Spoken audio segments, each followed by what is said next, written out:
When a small red recording dot flashes on the screen of a phone lying face down on a table, it can be attributed to a glitch. When it continues to flash in complete darkness, with the monitor turned off and charging, it can still be explained away as eye strain. But when a new file appears in your memory in the morning, long and neat, recorded at a time when you were definitely asleep, the usual explanations become noticeably fewer. Greetings to those listening to this story. Thank you for your attention. Please write in the comments where you turned it on, and I wish you a calm but attentive listening experience. She started keeping an audio diary after therapy, not because her life was good. The sessions were expensive, her job in customer service was exhausting, and she still had too much left unsaid. Her therapist suggested she record her thoughts between sessions. It was cheaper and clearer than repeating the same week over and over again. She had a simple phone with a built-in voice recorder and a cheap rented apartment, a table, a bed, a window facing the courtyard, and behind the wall, someone else's TV and an elevator that sometimes shook at night. She didn't like her voice. Since childhood, others had corrected it. Her teacher rewrote her essays. Her mother formulated answers for her, explained how to say it right. Over time, the feeling settled in her head that her real voice was somewhere inside, and only an edited version came out. The audio diary seemed like an attempt to finally speak without editors. On the first evening, she sat down at the table, poured herself a mug of tea, put her phone on a napkin, turned on the recording, and began to speak. At first, she was incoherent, with long pauses, but then she became a little more confident. She talked about the change, about her fear of losing her apartment, about her childhood habits. At one point, she felt her palms sweating and abruptly pressed "Stop." She decided that was enough and left the file until tomorrow. The next evening, after taking off her work headphones, she turned on the recording. The first few minutes matched her memory. Hesitant phrases, familiar words. But closer to the middle, something changed. Her voice became lower, calmer, each sentence smooth. The same events of the day, but spoken without probably and maybe. The phrases were harsher, more precise, as if someone had taken her text and rewritten it. The intonations remained hers. Her breathing, her muffled consonants, the rustle of the wire. But the mood of the speech was different, cold and confident. She decided that this was the effect of sound improvement after updating the voice recorder. A volume equalization function had recently appeared in the settings. She attributed the strangeness to algorithms and fatigue, but then other little things began to appear that didn't fit well with this explanation. First, copies began to appear in the file list. There were now 2 entries for each date, the original and another one marked as processed. She hadn't started the processing or pressed any extra buttons. New versions appeared after a few hours, often at night. The properties of some files indicated that the sound source was external. She had never had an external microphone. She read forums and found a couple of complaints about bugs, but the time of creation of the recordings, coinciding with her deepest sleep, still bothered her. Then, inconsistencies in the words began to surface. She remembered confessing that she was scared. On the recording, the voice calmly stated that she didn't care. Where she whispered at night that she was trying to endure, the edited version sounded like she had long since come to terms with it. The meaning changed slightly, but always in the direction of cold clarity, as if someone inside the file had crossed out the soft edges and added firm conclusions. She decided to test it out. One evening, she turned on the recorder and deliberately recited only a dry list. What she had bought, how many hours she had worked, what time she had gone to bed. No emotions, just facts. The recording took a few minutes. She saved the file, sent a copy to the cloud to have a clean version, and went to bed. In the morning, the file on her phone was already different. almost twice as long. The old short version was still in the cloud. On the phone, her dry list played first. Then there was a short silence, and then that same steady voice began. It recounted the day again and added what she hadn't said, that she had been annoyed by customer complaints all day, that she envied her colleague who knew how to defend her time, that it was easier for her to remain silent than to argue. These were the thoughts that she had been mulling over in her head, but had never dared to say out loud. That same day, a strange key to the intercom appeared under her doormat.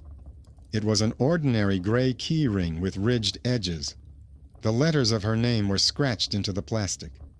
None of her acquaintances had promised to drop by, and she didn't know any neighbors who would be capable of such a prank. She put the key on the shelf and decided to consider it a strange coincidence.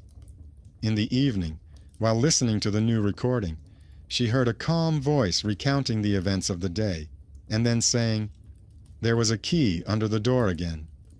The word "again" caught her attention more than the keyring itself. In reality, this was the first time it had happened, but in the recording, it sounded like a familiar ritual. Then she opened her notebook and began to collect evidence in her own way. She drew a table: the date, the time of her own recordings, the time of the appearance of the copies, notes about the fading light in the stairwell, the flashing intercom, and random notifications. Almost all of the processed files were created in the same time frame, late at night, closer to dawn. During those hours, she usually fell into a deep, dreamless sleep. The next day, before the next session, she decided to take a step further. Instead of a short diary, she deliberately left her phone recording all night. She placed it on the nightstand, plugged it in to charge, made sure the TV next door was off, the windows were closed, and the streetlight cast an even strip of light on the curtain. She pressed record and lay down, trying not to think about the red dot that glowed at the head of the bed like a small eye. In the morning, a heavy file with an hour-long tale lay in her memory. She didn't listen to everything in a row, but scanned the audio track with her eyes. Most of it was just noise, but towards the end, a section with a clear pattern of phrases and pauses appeared on the graph. That's where she fast-forwarded to. At first, she could hear her breathing and the creaking of the mattress. Then there was a short pause, like a breath before speaking. And then, a voice, clear, confident, without any stuttering ums. He talked about the past day, acknowledging that she was scared, that she was angry, that she was afraid of becoming superfluous in her own life. He spoke in the first person, in a way she had never dared to speak aloud. Not to her therapist, not to her friends, not even to herself alone. She sat over the phone and realized two things at once. First, it was definitely her voice, with the same breathing pauses, the same familiar muffled sound at the end of phrases. Second, she wasn't choosing these words. Someone inside the recording had decided to speak for her while she remained silent. And each new file that appeared at night seemed less and less like a random interference, and more like someone's careful work to replace her lively, uncertain narrator with another, cold and convenient one. At some point, she caught herself sitting without breathing. The pause between two words in the recording stretched out and enveloped her. The phone became as heavy as a brick. She turned off the playback, but this only intensified the silence. It seemed that the room still held the intonations of that nighttime voice, and if she pressed the screen, it would continue to speak for her, without her participation. Her first reaction was to delete everything. She opened the list of files and began dragging each one to the trash can. The original recordings disappeared obediently. The processed ones, too, except for one. Next to it was an external source icon and a mark she hadn't noticed before. A tiny word meaning that the file was protected. An attempt to delete it resulted in a short message saying that the operation was not possible. She reset the settings, cleared the memory, and restarted the phone. Everything else was gone. This one file remained, like a sticker stuck to glass. That same day, at work, the topic of the strange voice came up again. The girl was sitting in a small support room, where the same welcome message played from the speakers all day long. A calm female voice, perfectly pitched, without an accent. Before, it had seemed to her to be just part of the background. Suddenly, she caught herself thinking that some of its intonations were strangely familiar to her. When the answering machine said the phrase about waiting, the stress was placed exactly as she had done as a child, when she read aloud from a book, trying to sound grown up. In the pauses between calls, she listened to the internal test file. It seemed to her that behind the perfect diction there was simple speech, slightly edited, as if somewhere in the database there was a live voice, cut and smoothed into a convenient mask. By evening, she was too exhausted to figure it out, but the topic intrigued her.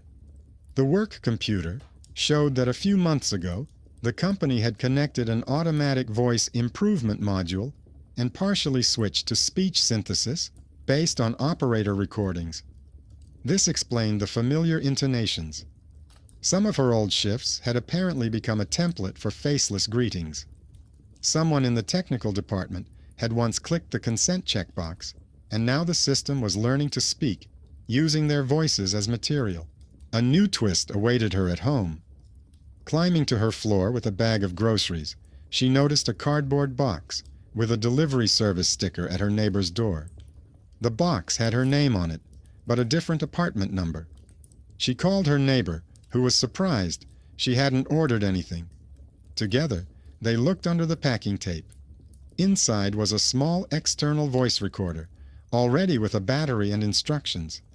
The sender's form listed a company whose name meant nothing to her, and in the comments section were words saying that the device would help organize personal notes and get clearer sound. Her neighbor jokingly suggested that it was some kind of advertising campaign and offered to take the package for herself, since her name was on the box. The girl hesitated, but decided not to turn down a free gift. In the evening, looking at the recorder's case, she noticed the familiar logo of an app she used on her phone. The fine print in the instructions said that the device could be synced with a personal account to continue the work already started with voice notes. It became clear that this was not a random gift, but part of a new service. The service that asked her permission to improve her voice considered her an active user and expanded its tools. She left the voice recorder in the box and did not rush to turn it on.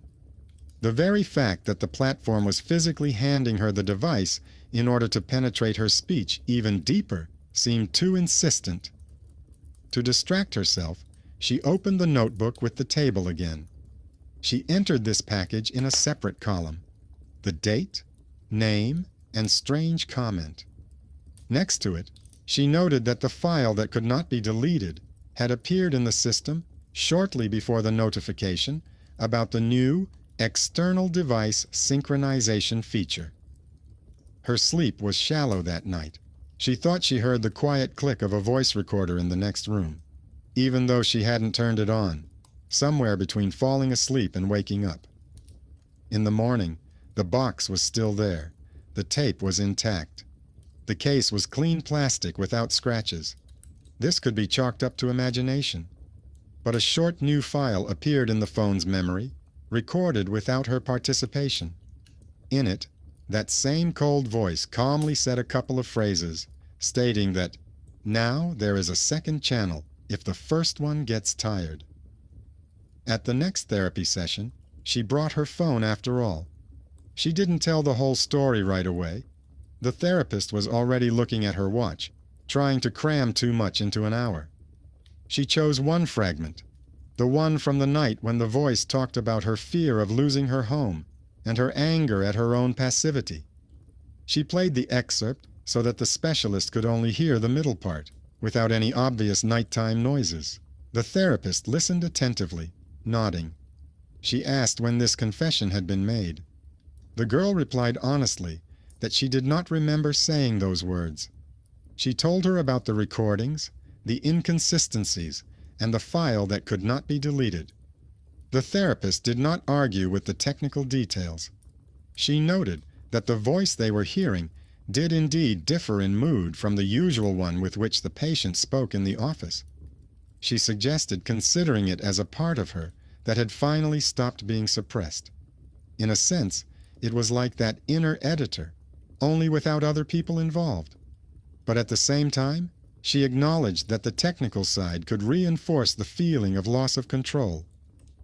At the end of the session, she wrote down the name and number of her ex-husband, who worked as a system administrator and sometimes helped clients deal with similar strange digital effects. She said that he was a reserved person. Everyone considered him a nerd. But he knew how to calmly dig through logs and explain where technology ends and the psyche begins. She hesitated for a long time before writing to him. It was awkward, not only because of her personal connection with the therapist, but also because she would have to retell everything from the beginning. In the end, she wrote a short message and attached screenshots. He did not reply immediately, but after a few hours, his response was specific. He asked if he could be given access to the cloud with backup copies of the recordings and to the application logs. She hesitated, but decided that it couldn't get any worse. After all, the service had been recording her voice for a long time, since it had sent her a personal voice recorder. That evening, for the first time in a long time, it became a little easier to breathe in the apartment. It was a strange feeling, as if another, external ear had appeared, one that would listen not to her emotional story, but to the data. She put the kettle on, cleared the extra dishes from the table, placed her phone next to the box where the voice recorder lay, and opened her laptop to download the files. At that moment, someone rang the doorbell. A middle-aged man with a supermarket bag was standing on the doorstep. He introduced himself as the neighbor from upstairs and said that for several nights in a row, he had been hearing a thin voice that seemed to be talking to itself, evenly, without pauses, at the same time. He asked if everything was okay with her, because at first he thought it was a quarrel. Then he thought it was strange radio transmissions. She was taken aback, then explained that she lived alone and tried to be quiet at night. The neighbor was embarrassed, shrugged, said that maybe the sound was coming through the pipes, and added that he just wanted to check if she needed help. This brief visit became another entry in her notebook. She wrote, "The neighbor upstairs hears a voice at night and thinks it speaks confidently and without pause. So it's not just an internal hallucination in her headphones. The sound was breaking through the recording, somehow becoming audible through the walls, at least to one person. Or the neighbor was hearing something else, and their stories just overlapped. Either option was unpleasant." The IT guy's reply came late in the evening. He wrote that he had looked at the metadata. According to him, some of the recordings were indeed marked as coming from an external source at certain hours of the night. But this external source was not listed as a physical microphone, but as an old synchronization profile linked to another device. The profile name matched her mother's maiden name. Several years ago, when she was transferring data when changing phones, the system suggested merging the archives. She clicked "Agree" without reading the line where the old recordings were mentioned. Among the old devices was a voice recorder that her mother had once used to record her notes and instructions. It was that very action from the past that she had long forgotten. The desire to lose nothing when transferring data turned the voices of two generations into one common archive. Now, the speech improvement module could not distinguish where her mother's instructions ended and her own confessions began. The algorithm learned from two variants at once: the stricter, more confident tone of the older generation and the softer, more hesitant tone of the younger generation. At night, when no living control interfered with it, it compiled a third version from them, a cold voice that corrected the original and spoke as they once spoke to her. She sat over this letter for a long time, rereading the dry technical phrases. There was no mysticism or ghosts in them. Only lines about which devices were connected when, which archives were merged, which services were granted access to the microphone. But it was this explanation that suddenly seemed to her almost scarier than any ghost story. It turned out that something faceless and automatic had long been working on a task that people around her had been working toward for half their lives, to speak for her, better, more correctly, more clearly than she herself could. And now, in order to regain her own voice, it wasn't enough to simply turn off the recording. She had to detach herself from that old combined profile in which the voices of mother and daughter had merged into one. She reread the last line of the letter about the combined profile several times, like a sentence she had signed herself when she thoughtlessly clicked "Agree" when changing her phone. Unlinking it turned out to be not so easy. The IT specialist sent instructions in several steps. Request a full data archive, disable model training on her voice, and remove old devices from the synchronization list. The words about models seemed abstract, but she honestly followed the list. She printed out the instructions, laid the sheets out on the table next to her notebook, and placed someone else's intercom key and a box with a voice recorder next to them, as a reminder of how far she had gone. The archive didn't arrive right away. For several hours, she saw only a spinning, waiting icon. Then an email with a link arrived. Inside, in a folder with voice data, were dozens of files scattered across different years. Based on the dates, she quickly figured out which ones couldn't be hers. Recordings made before she got her first phone. A few short commands, notes, snippets of to-do lists. The intonation in them was sharp, firm. She recognized her mother's voice immediately, although she had never heard it like this before, separate from the body, without the kitchen, without the smell of fried onions and ironed laundry. These files were listed in the same list as her recent nighttime confessions. Above the group was the profile name, made up of both surnames. She selected all the old entries and marked them for deletion, noting that they belonged to another person, one who was deceased and should be erased. The system politely accepted the request for review, promised a response within a few days, and suggested that she enjoy the improved services in the meantime. At that moment, the phone screen flashed slightly, as if someone had swiped their finger across the sensor. The voice recorder app, which she hadn't even opened, updated its icon. The inconspicuous gray icon turned into a brighter, neater logo. It was as if the service, realizing that it was being fed less, decided to smile more broadly. In the evening, she tried to act as if nothing was happening. She didn't turn on the recording, didn't say her thoughts out loud. She walked quietly around the apartment, ate, scrolled through the news, and wrote down dry points in her notebook. Her phone lay face down.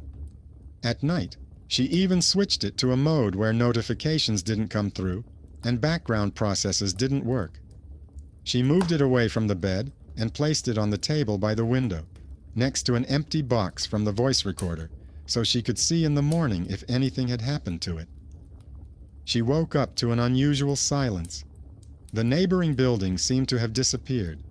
No elevator, no cars, no voices. Only her own breathing. The phone screen glowed dimly in the darkness. The lock mode was off. A small red dot glowed on the screen, and above it was a movement bar showing the recording. She slowly got out of bed, walked over to the table, and looked at the time. The phone had been recording for several minutes, even though according to all the settings, it shouldn't even have been turned on. She stopped the recording without listening to it, named the file with a random word, and immediately sent it to the cloud to record the fact. Then, later that day, she sent a copy to the IT guy. After a while, he replied that the file's source tags were unusual. The logs showed that the recording had been initiated, not by a user or a system schedule, but by an internal module related to voice quality testing. This module had been activated right after her request to delete old data, as if checking what else could be relied on once part of the archive had been erased. By this time, she had almost ceased to distinguish where a banal algorithm ended and something resembling someone else's will began. But her main decision remained human nonetheless. She realized that half measures would only drag out the story.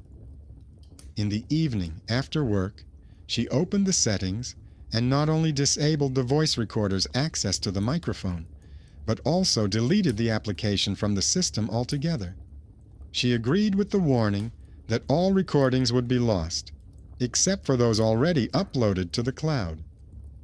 Then, she turned off and removed the battery from the gifted voice recorder, even though she had never turned it on. After doing this, she felt a slight sense of emptiness. It was as if she had closed a door behind her, behind which someone was still talking in the dark. The room was quiet, but the silence no longer seemed pure. She sat in the kitchen, listening to the faint hum of the refrigerator, and suddenly noticed that she was beginning to form phrases in her head that she had previously entrusted to the voice recorder. The wording was sharp, cold, convenient, almost the same as in those night files. It turned out that the external editor she had been trying to get rid of had long since settled inside her. She took out a notebook and for the first time in a long time tried to write by hand. Dry, like a report. What she had done, what requests she had sent, what answers she had received. Her handwriting was uncertain. The letters danced. But in these lines, her voice could be heard, with doubts, pauses, and glitches. And that was just as frightening, because it meant that she would have to fight not only with the app and its archives, but also with her own habit of giving the last word to whoever sounded more confident. The response from the IT specialist came in the afternoon, just when she had decided that the conversation had died down. He briefly informed her that the request to delete the old voice archives had been accepted, but that there was another layer on the service side, a backup model trained on combined data. According to him, such models exist separately from the files, like casts, and are only deleted when specifically disabled. He suggested submitting an additional, more stringent request to completely deactivate training on her voice, to the point of stopping all modules that use her profile. He noted that this would affect convenience. Prompts, quality improvements, and personalization would disappear. But he added that judging by the correspondence, convenience had long ceased to be an advantage. She read the letter several times. There was nothing mystical about it, just links to forms and settings. But behind these links was a simple idea. Somewhere on the servers lay an abstract version of her voice, collected from girlish cries, nighttime confessions, and motherly orders. And if she didn't ask for it to be turned off now, this version would continue to speak whenever it suited it. She remembered how easily she had once agreed with other people's formulations, just so as not to seem complicated. And she realized that the scariest part of the story was not even that the phone sometimes lived its own life, but how natural it was for her to give up her right to tell her story to any system that sounded a little more confident. In the evening, she gathered all the material traces of this story on the table. The phone, a box with a voice recorder, printed instructions, a notebook, an old intercom key with a scratched name. She put a piece of paper with the IT guy's number next to it. The sheets rustled. The table was covered with small notes and arrows.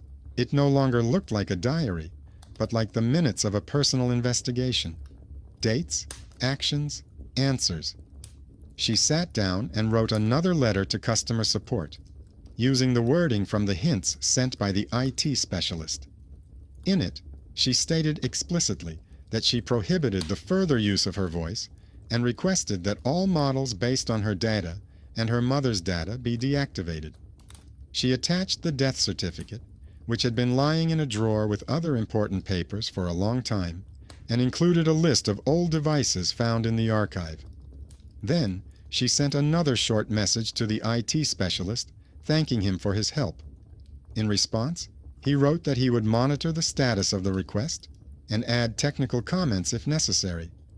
He mentioned that he often feels superfluous when explaining boring details to clients, but in such cases, he understands why he sits up at night poring over logs.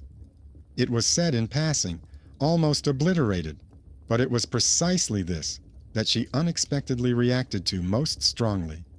For the first time in a long time, she felt that someone from the outside appreciated not her obedience, but her persistence, her ability to collect details, note oddities, and get to the bottom of things instead of accepting any obvious explanation. The next few nights were restless, but in a different way. She woke up, listened to the silence, and caught herself in the familiar anticipation. Right now, somewhere in her phone, an invisible button would click again, and the red dot would light up again. But the screen was black. No messages appeared. In her head, however, that same inner editor continued to sound off, offering dry formulations and trying to correct her every thought. She responded to this in a strange way, aloud, in a whisper, but without a voice recorder. She allowed herself to get confused, to repeat herself, to say things that were disadvantageous. The room did not react. The technology remained silent. She was the only witness. A few days later, an official letter arrived from the service. It stated in dry language that the request for deletion and deactivation had been processed. The models trained on her voice data had been placed in a queue for deletion, and further training had been disabled. At the bottom was the standard block stating that the company regretted the inconvenience and hoped that the user would continue to use the remaining functions. She read the text to the end, saw the familiar template phrase, and for the first time allowed herself not to look for a hidden meaning in it. It was just a letter that drew a line under a part of the story. That same evening, she took out an old push-button voice recorder that she had once bought for a project and never used. No brand logos, no synchronization, no cloud. She inserted the batteries and pressed the mechanical record button. She checked the small screen. No profile names, no upgrade icons. Just a rough inscription about the duration. She sat in silence for a minute, then said a few phrases about the day, about her fears, about how she still found it difficult to trust her own voice. Hearing herself was unusual, but this time there was a different nuance to the feeling. If the recording slipped away somewhere, it would only be into a desk drawer. She didn't listen to the recording right away. She left the recorder off and put it in the drawer with her notebook. She decided she would come back to it later, when she felt ready to hear herself without digital corrections. For now, she had enough knowledge. Now, there were no invisible night channels between her and the system. No unified profile in which a stranger's voice legally ruled her words. All that remained were the habits and fears that lived within her. With them, it was no longer possible to submit a request for deletion or write-off. But there was a strange justice in this. Everything that happened next depended not on the algorithm, but on whether she would learn to take the right to explain her life without intermediaries. Sometimes in the evenings, she still caught herself looking at her phone and waiting for a new file to appear in her memory. At such moments, she took a notebook out of the drawer, opened it to a blank page, and wrote a few uneven lines. About the fact that she hadn't turned on any recordings today. About how she caught herself wanting to hide behind someone else's voice and didn't do it. That the fear of being herself hadn't gone away, but for the first time in a long time, no one had picked up on it and turned it into a finished text for her. These short notes didn't have the horror effect that could be broken down into frames. But for her, it was precisely this lack of external mysticism that was the most frightening and the most liberating. The audio diary did not miraculously rid her of her anxiety, or give her the perfect voice that answers all questions. She gained something else, an understanding of how easily people give up the right to speak for themselves to anyone who sounds calmer: relatives, bosses, services, algorithms, and the opportunity to say no to this editor at some point. Not out loud, not in the form of a loud manifesto, but simply by the fact that one evening, no one but her pressed the record button,